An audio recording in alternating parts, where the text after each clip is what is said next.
Okay, we are jumping into looking at the diagramming of the electrons in this part 2 video. In part 1, we looked at how to write the electron configuration, kind of like a home address for each element, following a pattern on the periodic table with the energy level, the orbital shape, and the number of electrons. And this corresponds to the row, the block, and the column of the periodic table. So we are going to talk about a visual representation of showing that electron configuration called an orbital diagram. So this is, like I said, our visual representation of an electron configuration.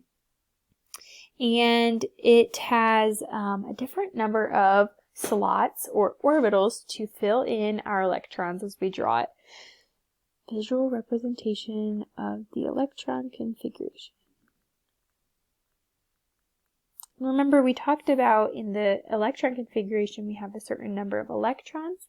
In our drawing, we are going to represent those with arrows. So our arrows are electrons, and then we are going to have different number of slots for each orbital. So if we have an S block, that will hold 1 slot, P block holds 3, D has 5, and F has 7, because each slot will hold 2 electrons. So in our 1 slot or orbital of the S shape, we can fit 2 electrons into that 1 orbital. In our 3 orbitals of the P, we can fit all 6, and so on. This will make more sense once we actually start drawing it.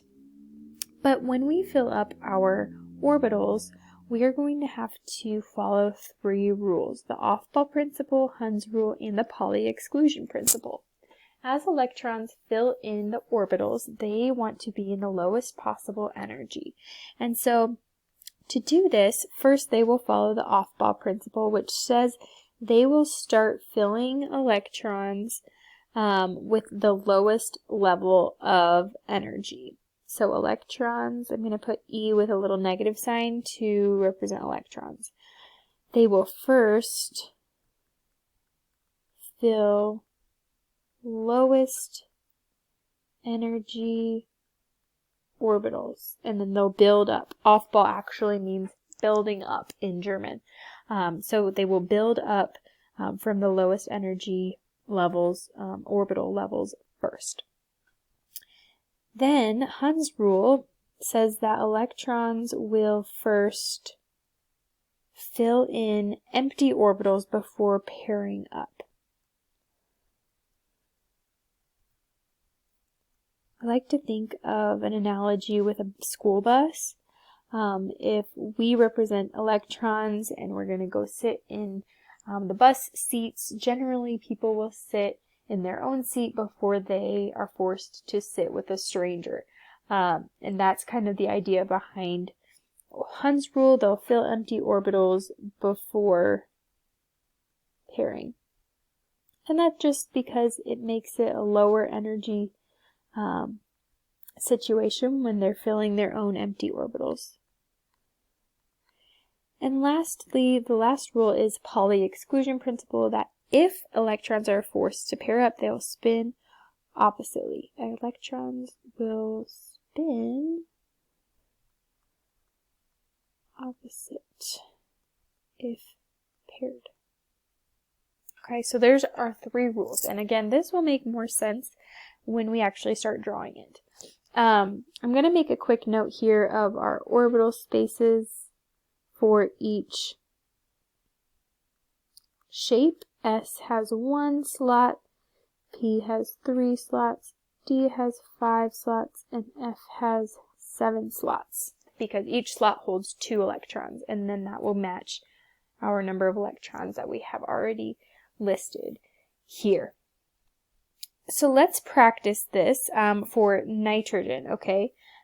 We will come back to talk about valence electrons in a moment up at the top, but for now we're just going to do our electron configuration, shorthand, in the orbital diagram. Here's an example over here to the right of the slots I've been talking about. So notice how whenever we have an S, we've just got 1 slot. P has 3, D has 5, and F has 7 slots or boxes. And we are going to fill them up with arrows following our 3 rules. Aufbau, it needs to start at the lowest energy and build up. Hund's rule, if we have the opportunity to fill individual slots before pairing up, then we will do that. And then lastly, if we are forced to pair up, they will spin opposite of each other. So let's take a look at nitrogen. It says how many total electrons are in a neutral nitrogen atom. That goes right back to the periodic table, looking at its atomic number. Remember, if it's neutral, our protons and electrons will be equal. So our number of electrons is 7. Next, write the complete electron configuration for nitrogen. Now, in part 1, all we did was match a configuration to an element. This time, we're going to write a configuration for an element. We're going to start the pattern at the beginning of the periodic table, and it always starts with that first row S block. So we will do 1s and both electrons in the S block. Then we're going to go to the second row, 2s2. Continue until we reach nitrogen. Now we're still in the second row. We're in P2, P3. We know to stop at 3 because it is the third one in the 2p block. Okay, if you add up the little numbers, 2, 2, and 3, it should equal 7, our total number of electrons, because our electron configuration is a summary of the electrons in this atom. So 2 are in the S1s orbital, 2 are in the 2s orbital, and 3 are in the 2p orbital. To write the shorthand, remember this means we write the previous end of the row element in brackets and then continue our configuration. Our previous element would be helium, so we're going to write He in brackets and then continue at the 2s level. This one doesn't save us a whole lot of work, but it's still good for us to review how to write it. So we'll have 2s2, 2p3. Believe it or not, writing it in the shorthand still shows you how many electrons you have. You can do 2 plus 3, and then however many electrons are in neutral helium, which is 2. 2, 2, 3, that is 7. Now let's draw the orbital diagram. And this is where we're going to apply what we just talked about, drawing this visually. So first I'm going to just show it by adding arrows over here in this, and then we'll draw it ourselves. So we have 7 arrows. Let me make a note here that electrons represent electrons with arrows. And we talked about opposite spins. Our arrows are going to be up and down. Okay, so spinning up, spinning down. If they have to spin opposite of each other, then they would have to be one up, one down. Again, this will make more sense as we go through it. So our first 2 electrons have to go in this 1s slot because that's our lowest energy slot. I'm going to start by putting an arrow spinning up. I have to fill in this energy level before bumping up to 2s because of the Aufbau principle. I have to build up. So I'm going to pair up here. All of my slots are filled with an empty, having 1 arrow in it before I have to double up. So I'm following Hund's rule and Pauli exclusion. Now I have to spin oppositely. So there's my 1s2 diagram. Next, following the Aufbau rule, go to the next highest, also S. It's going to look exactly the same because I have 2 arrows in the boxes. They have to spin opposite of each other. Go up to the next highest energy following the Aufbau principle. Now things are going to get a little bit more spicy because we have 3 boxes and we have 3 arrows. What students tend to do is just put arrows in like this, but we are breaking Hund's rule in this scenario because I am doubled up here when there's an empty slot still available, just like that bus seat. He's going to sit by himself before forced to sit with a random stranger. Now I have 1, 2, 3, 4, 5, 6, 7 electrons shown. This is matching my electron configuration. if you were to list out where all the electrons or arrows are in your picture, it should be the electron configuration. So now let's draw the orbital diagram ourselves.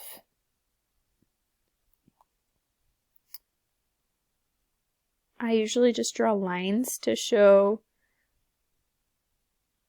where my stuff is. Those are my boxes. And then I just throw my arrows in there.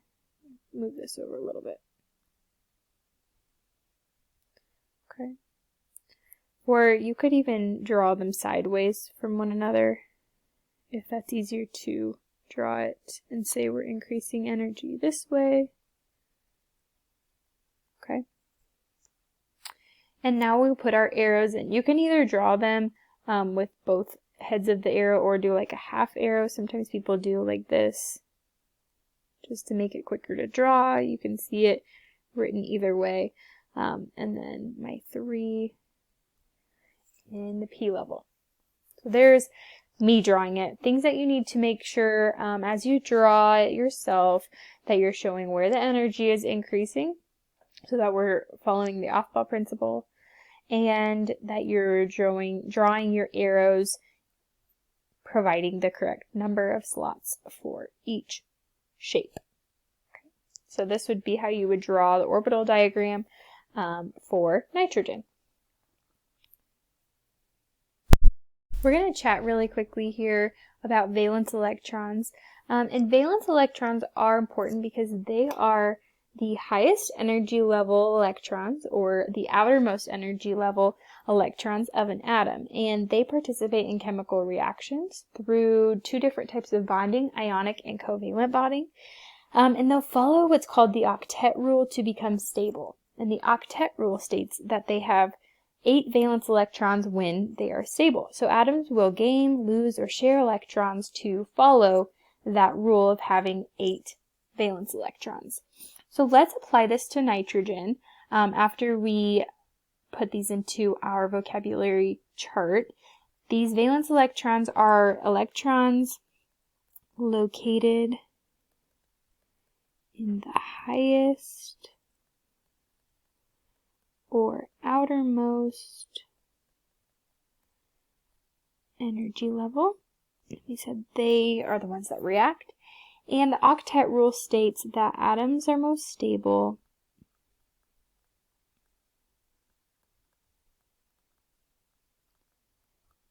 with 8 valence electrons. And so they will gain or lose or share electrons in order to get 8. More to come on the octet rule, but right now we're just kind of introducing it to talk about valence electrons. And in our highest energy level, that means that we're going to have the highest number or row in the front. Because as we write our electron configuration, these big numbers in the front are representing our energy level of the electrons. So if we are finding the valence electrons for nitrogen, we want to find our biggest principal number, which are those front numbers, and count up all the electrons located in them. So my largest energy level here is 2, because I have second energy level. My second row is the largest row that I have for nitrogen. And I'm going to add up my electrons within the second energy level. I have 2 plus 3, that's 5. So I know I have 5 valence electrons. 2 of them are in a lower energy level, but I need to have the electrons that are in the highest. Now you might be saying, well, why isn't it 3 because it's 2p? That's because those are our electrons in the highest orbital, but we need energy level, and our larger number is the same for both of these, so we would count them together as a sum for our number of valence electrons. The same would be true for 3, 4, 5, and so on. You would add all of the boxes that contain that principal number, or energy level in the front. More to come for part 3 on light emission.